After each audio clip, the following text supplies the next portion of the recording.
Eh ben voilà, tu viens de ramasser ce que tu peux ramasser le plus de la main. Ah bah, Ils ne te feront pas plus de mal. ah bah, écoutez, hein, j'ai vécu une expérience extraordinaire. Il n'y a pas beaucoup de gens qui ont vécu cette expérience-là. Il y a un lama qui m'a craché dessus, mais pour de vrai. Mais pourquoi il m'a craché dessus? Alors parce qu'on a des friandises et qu'on n'a que 2 ou 3 mois, à nous deux, et que les lamas, elles sont une dizaine et qu'elles se jalousent. Ouais. Et donc pour éloigner les copines, eh ben, on leur crache dessus. Oui, Sauf qu'elle a oublié de tourner la tête avant de cracher. et voilà. Et donc ça a été une copine. J'étais une copine, voilà, j'ai pris 15 ans. Nous sommes ici chez toi, Muriel, à Lamazierbas, en Corrèze, dans un élevage de lamas que tu vas nous faire visiter. Tu crois qu'ils vont encore me cracher dessus ou ça va aller? Pas du tout. Pas du tout, j'espère. Non. Regardez comme je suis à l'aise depuis tout à l'heure, détendue. Pourquoi toi, Muriel, tu as décidé de créer cet élevage de lamas ici? Eh bien parce que c'était un retour sur la terre de mes grands-parents, sur la ferme de mes grands-parents, et que j'ai cherché qu'est-ce que je pouvais faire avec ce que j'avais. Et ben, je suis tombée sur les camélidés, et dans une ferme en Haute-Ariège, je suis tombée amoureuse des lamas. Oui, c'est un véritable coup de cœur. Un coup de cœur. Alors pour quelle raison? Bah, c'est des beaux animaux. Oui, oui. Au toucher, bon là, ça ne rend pas beaucoup, mais normalement, leur laine est hyper douce, c'est Oui. hyper sensitif à toucher, c'est génial. Et puis le comportement, c'est un animal qui est calme, posé, qui nous aide à évacuer tout notre stress facilement. Et en plus, c'est un animal très intelligent et qui veut très curieux et qui veut comprendre ce qui se passe autour de lui. Donc il est tout le temps en train de surveiller, d'observer. Il ne nous quitte pas. Dès qu'on est dehors, il nous accompagne tout le temps. Comme un petit chien. Comme un petit chien. Alors à cela dit, un lama est toujours là, ils sont vraiment très près. C'est rare, c'est parce que j'ai des choses. Normalement, ils nous surveillent à 2 ou 3 mètres. D'accord. Mais là, ils s'approchent et ils ont peur de nous. Ils n'ont pas peur du tout. Hein. Non, ils n'ont pas peur. Même parce que nous, ils ne nous connaissent pas avec l'équipe. Non, mais ils n'ont pas du tout peur. Ils ont pas... confiance. Moi, je suis là, j'ai pas peur. Puis c'est des lamas qui voient ils voient du monde tout le temps. Ouais. Quelles sont les qualités des lamas? C'est doux, c'est ça? C'est doux, c'est posé. C'est ce côté de vouloir comprendre. On ne dresse pas un lama, on l'éduque. Oui. C'est-à-dire qu'on lui fait comprendre ce qu'on veut. Une fois qu'il a compris, il aime faire. Et il aime apprendre.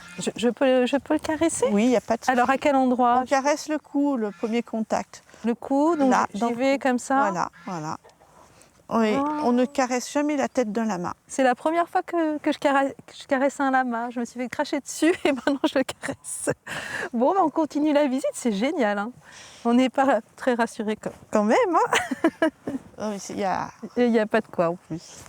Dis donc, tu me bouscules là, je ne suis pas d'accord.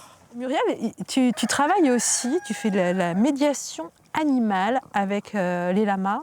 Oui. Tu nous expliques? Alors, la médiation par l'animal, c'est-à-dire que grâce à la présence de l'animal, les personnes qui sont en difficulté, alors soit physique, soit sociale, soit psychologique, et ben, pendant un temps, elles vont oublier leurs difficultés et se laisser aller. Et c'est là où nous, on peut intervenir pour leur faire faire des choses qui peuvent être difficiles de faire. Mm-hmm.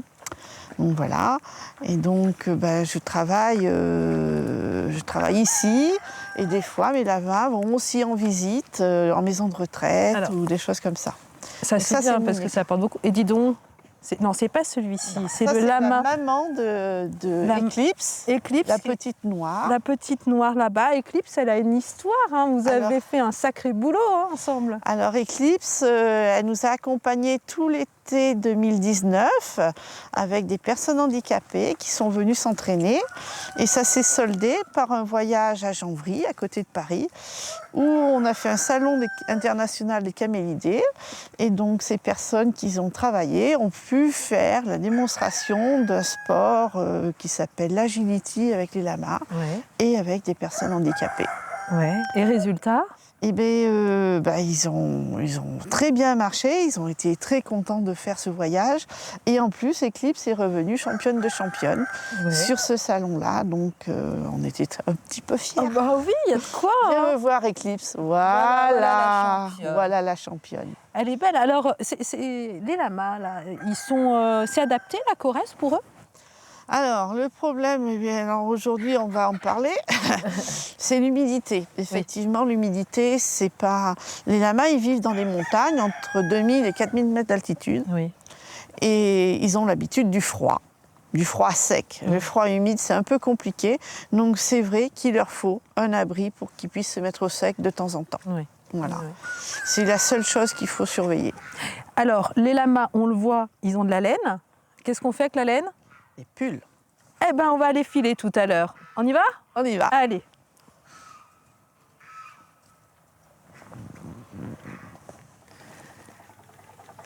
Alors, c'est ça qu'on appelle filer, Muriel. C'est filer la laine, voilà. Alors, il faut que tu nous expliques un petit peu le processus, parce que regarde, moi, ce que j'ai dans les mains, là, j'ai de la laine.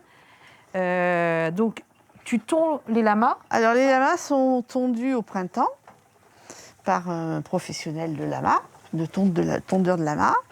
Les lamas sont tondus debout, contrairement aux moutons qu'on couche et aux alpagas. Et donc, on les tond debout, on récupère la laine. Après, on sort les impuretés de la laine, les plus grosses impuretés. On lave la laine et après, on la carde. Donc, C'est ce que j'ai dans les mains, moi. C'est de la laine cardée. Ça veut dire qu'elle a été brossée pour mettre toutes les fibres dans le même sens. D'accord. C'est doux, hein? Qu'est-ce que c'est doux? C'est hyper doux.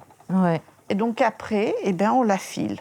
Alors, explique-nous comment ça fonctionne, en fait. Et bien là, je prends ma laine cardée qui est là. Ouais, donc on voit bien que c'est la même chose, hein, pas la même couleur, mais voilà. Voilà, alors tout simplement, la laine, elle est cardée.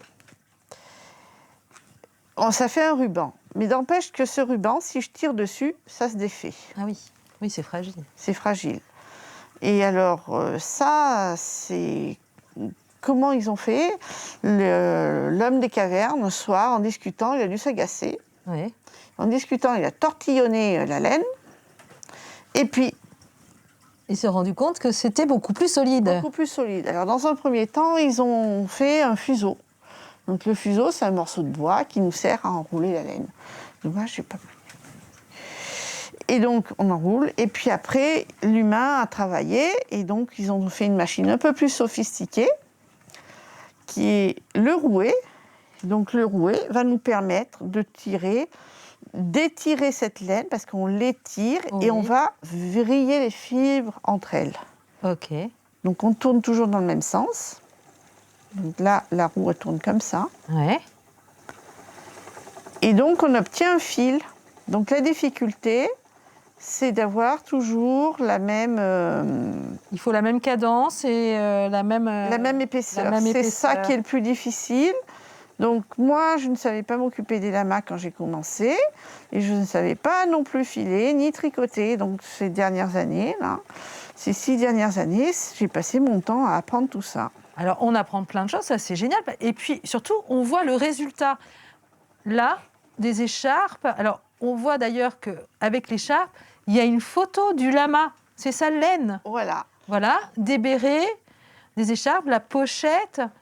Franchement, c'est un sacré boulot, ça. Alors ça, c'est de la laine naturelle pour Oui. l'instant. Et donc, chaque bobine correspond à une bête. Et c'est marrant parce que des fois, on n'imagine pas que la couleur, parce qu'on a des lamas qui ont plusieurs couleurs, Oui, bien sûr. et quand on mélange l'ensemble, ça donne une couleur unie. Et des fois, on est surpris de ce qui ressort. Évidemment. On va terminer très rapidement, Muriel. Un message pour nos téléspectateurs. Alors, les lamas ou alpagas, ce sont des petits animaux fabuleux, adorables, qu'on a envie d'avoir chez soi. Mais moi, je dirais, par pitié, quand vous voulez en prendre avec vous, pensez qu'il faut au moins 3 bêtes, 3 lamas ou 3 alpagas, et essentiellement 3 bêtes de même sexe, que des femelles ou que des mâles. On ne prend pas un animal comme ça, encore une fois. Vous avez fait des formations, c'est très sérieux. On ne prend pas un animal pour s'amuser. En tout cas, merci beaucoup pour la visite. Vas-y, fais mon écharpe, j'attends. Dans une petite heure.